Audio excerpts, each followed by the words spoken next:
Baik, perkenalkan saya Iputu Suwardi Payana dengan akhiran NIM 70. Seperti kita ketahui bersama, wilayah pesisir Indonesia atau bagian selatan Pulau Jawa memiliki dinamika oceanografi yang kompleks, sehingga diperlukannya parameter untuk mengukur kondisi perairan yang efektif dan berkelanjutan. Parameter suhu permukaan laut atau kita sebut dengan Sea Surface Temperature atau SST dan klorofil A merupakan indikator penting untuk menggambarkan kondisi fisik dan produktivitas perairan. Keterbatasan pengukuran lapangan menjadikan penginderaan jauh sebagai solusi yang efisien dan efektif. Salah satunya melalui data satelit Modis Aqua yang menyediakan informasi SSC dan klorofil A secara berkala. Google Earth Engine atau GEA sebagai platform komputasi berbasis cloud memungkinkan pengolahan, analisis, dan visualisasi data satelit secara cepat dan interaktif melalui peta tematik serta grafik teratur dan deretan waktu.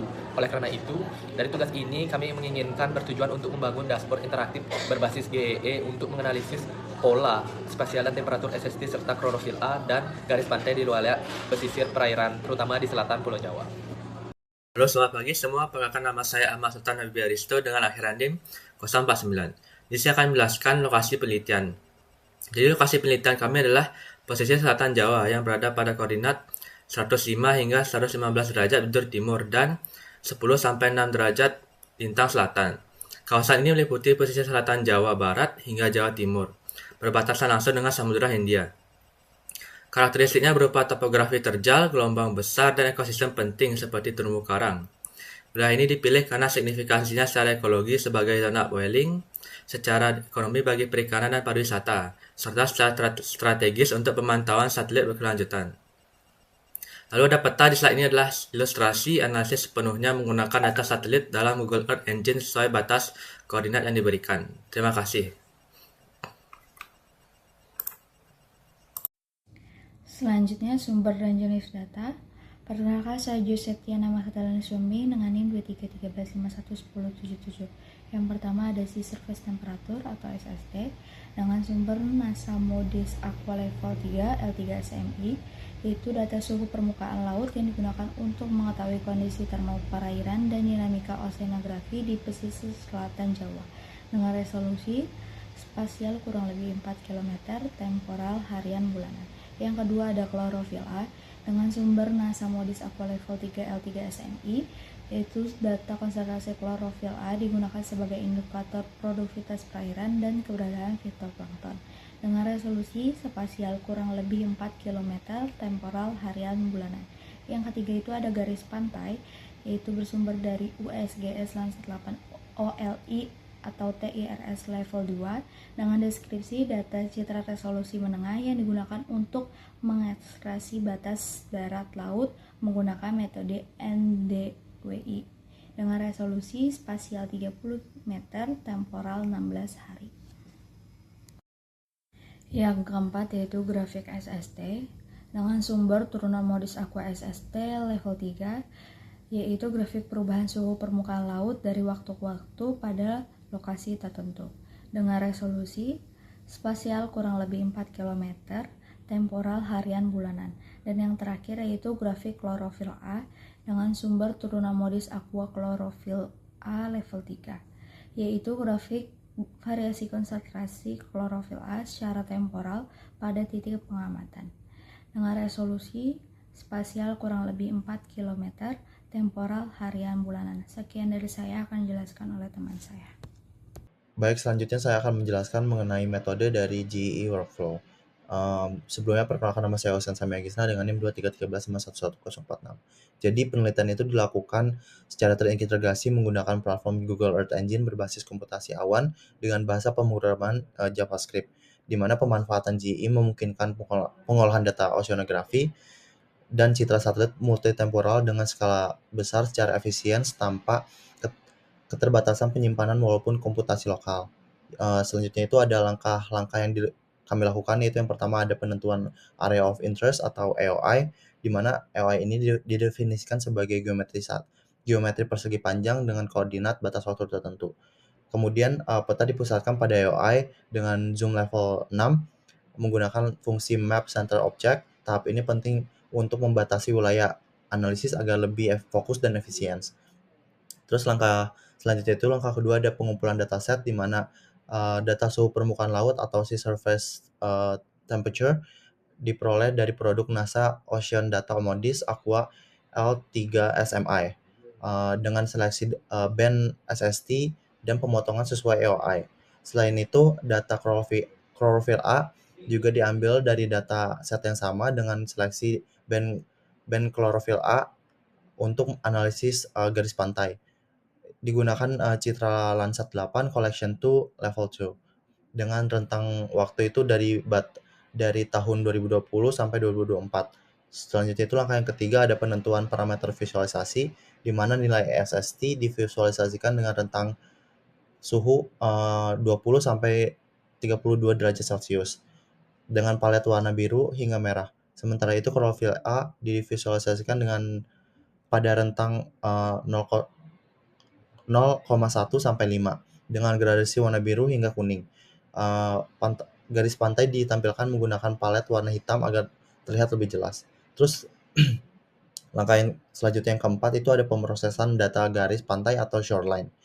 Ekstraksi garis pantai dilakukan menggunakan Citra Landsat 8 dengan metode Normalized Difference Water Index atau NDWI, yaitu melalui perhitungan selisih ternormalisasi antara band hijau dan inframerah terdekat. Nilai NDWI kemudian digunakan untuk memisahkan daratan dan perairan. Selanjutnya hasil diklip sesuai dengan batas AOI. Mungkin sekian dari saya langkah atau tahapan selanjutnya untuk memperoleh GE workflow akan dilanjutkan oleh rekan saya. Terima kasih. Baik Pak, perkenalkan nama saya Edmita Karsasitorus dengan NIM awalan 22 akhiran 087. Di sini saya akan melanjutkan penjelasan tentang metode GEE workflow. Yang kelima itu ada penambahan lapisan peta, yang dimana membuat dan menambahkan layer SST, klorofil A, dan garis pantai menggunakan UI Map Layer dan Map Layers Add. Yang keenam ada desain antarmuka pengguna atau UI panel. Ini adalah panel interaktif dengan lebar 360 pixel dengan judul dashboard, pesisir selatan Jawa, dan instruksi yang ditambahkan dengan fungsi tadi. Yang ketujuh ada implementasi date slider, di mana slider adalah waktu dengan rentang 2015 sampai 2014 dengan nilai awal 2016 dan interval 30 hari yang memicu pembaruan peta saat berubah. Yang kedelapan ada fungsi pembaruan peta atau update map, yang dimana ini rentang waktu slidernya dikonversi menjadi tanggal start ke end, data SST, klorofil A, semuanya difilter dan dihitung meannya berapa, kemudian diklip ke AOI lalu divisualisasikan ulang.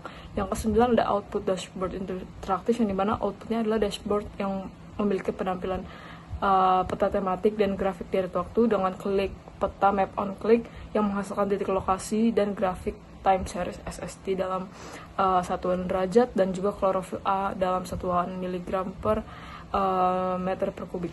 Terima kasih.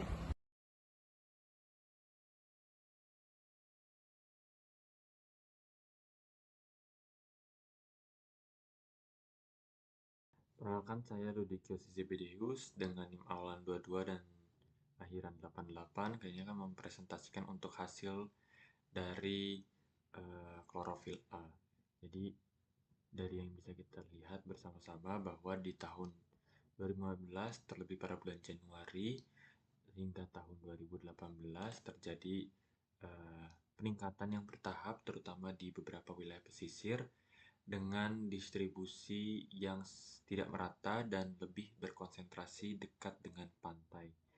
Bisa dilihat bahwa dalam Januari 2015 rendah dan merata, di tahun 2015 kemudian terjadi peningkatan, kemudian pada tahun 2017 klorofil A lebih bervariasi secara spasial, dan pada tahun 2018 peningkatan klorofil A semakin jelas di wilayah dekat pantai, sementara perairan lepas tetap menunjukkan konsentrasi yang relatif lebih rendah. Dan untuk selanjutnya pada tahun 2019 hingga di 2022 seperti yang tadi sudah dibahas di tahun 2015 hingga 2018, kali ini untuk periode 2019 hingga 2021 menunjukkan adanya fluktuasi konsentrasi, dan untuk Januari 2022 lebih khususnya itu klorofil A lebih tinggi di beberapa segmen pesisir. Sekian yang saya sampaikan, terima kasih. Perkenalkan, nama saya Nikoma Ayu Madewi dengan akhiran NIM 043. Di sini saya akan menjelaskan tentang kesesuaian modis Aqua untuk analisis pesisir selatan Jawa, yang dimana modis Aqua ini sangat efektif untuk analisis SST dan klorofil A di pesisir selatan Jawa pada rentang tahun 2015 sampai 2022. Karena menyediakan data konsisten untuk analisis spasio-temporal dan penurunan SST pada musim timur mengindikasikan upwelling yang diikuti peningkatan klorofil A mencerminkan dinamika oceanografi wilayah tersebut. Sekian dan terima kasih. Sebelumnya, perkenalkan, saya Aisyah Padantia Safa dengan akhiran NIM 063. Di sini saya akan menjelaskan mengenai fungsi time slider dalam dashboard. Yang pertama, kontrol navigasi waktu, yang mana kontrol navigasi waktu ini untuk menampilkan peta SST dan klorofil pada tanggal atau periode tertentu, sehingga pengguna dapat mengatur waktu dan melihat bagaimana pola sebaran parameter berubah dari hari ke hari. Lalu visualisasi temporal yang memungkinkan pemilihan interval waktu dan penyaringan data agar peta selalu sesuai dengan waktu yang dipilih. Dan yang terakhir adalah efisiensi perbandingan antar waktu, di mana pengguna cukup menggeser waktu pada satu tampilan tanpa perlu membuka banyak peta. Selanjutnya adalah kelebihan Google Earth Engine dibandingkan GIS desktop. Yang pertama adalah akses data satelit tanpa unduh lokal, yang mana GII menyediakan katalog data yang besar yang dapat langsung diproses secara daring. Lalu komputasi cepat berbasis cloud computing, yang mana dengan menerapkan komputasi ini membuat pemrosesan data skala besar menjadi lebih cepat dan efisien. Lalu integrasi analisis dan visualisasi, yang mana GII memungkinkan pengguna menulis skrip, memproses data, dan menampilkan hasil dalam satu platform tanpa perlu berpindah aplikasi. Yang terakhir adalah aksesibilitas dan kolaborasi yang tinggi. GII dapat digunakan hanya dengan akun Google tanpa lisensi berbayar, serta mendukung kerja tim melalui berbagai skrip dan proyek secara daring. Sekian penjelasan dari saya, terima kasih. Baik, adapun kesimpulan yang kami dapatkan dalam penelitian ini yaitu dengan pemanfaatan data satelit MODIS Aqua melalui Google Earth Engine atau GEE mampu menggambarkan dinamika oceanografi pesisir selatan Pulau Jawa khususnya secara spasial dan temporal dengan lebih baik. Variasi suhu permukaan laut atau SST dan klorofil A menunjukkan pola musiman yang berkaitan erat dengan angin muson dan upwelling. Ini di mana menurunkan SST diikuti dengan peningkatan klorofil A sebagai indikator produktivitas perairan. Dashboard interaktif GEE terbukti efektif dan efisien dalam menyajikan peta dan grafik deret waktu sehingga mendukung pemantauan kondisi perairan pesisir secara berkelanjutan. Demikian presentasi dari kelompok kami akhiri dengan Om Santi Santi Santi Om. Wassalamualaikum warahmatullahi wabarakatuh. Shalom, namo buddhaya, salam kebajikan dan salam sejahtera untuk kita semua.